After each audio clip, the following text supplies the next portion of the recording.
This is how you remove scratches from your car for only a few dollars. Come check it out. I have a client, just got done washing the car, and I don't know how well you can see it here on the camera. Let me try, but they got a pretty significant scratch or scuff right here. But being a detailer, I like to do my best. I could just leave this alone, move on with my detail, but I feel like what makes a detailer is the details, getting little stuff, the unexpected, right? The solution actually is synthetic clay.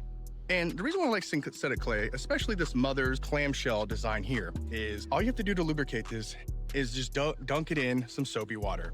It's a really nice solution. And it's as simple as rubbing it on right there. And this should come right off. You shouldn't have to get too aggressive with it. Sometimes the more lubrication, the better. And that's pretty much it. So we'll put this bad boy over here. I'll go nuts.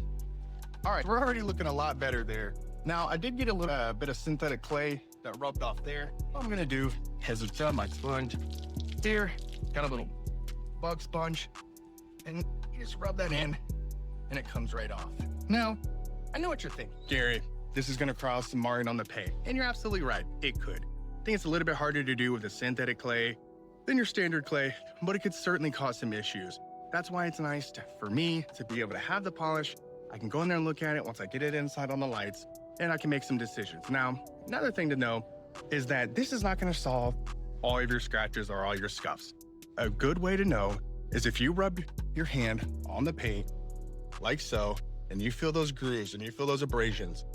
I'm gonna tell you right now, the synthetic clay or any type of clay, it's not gonna solve it. And really paint correction, at that point, you're gonna need some sanding, and you could potentially need a little bit of body work. But I think as a detailer, this is a nice solution when you have a customer that has a couple scuffs and they just want to see if you can make it look better. In this case, we didn't make it just look a little bit better. It's gone. And I think that's what the difference really is in being a detailer and just a guy that washes cars.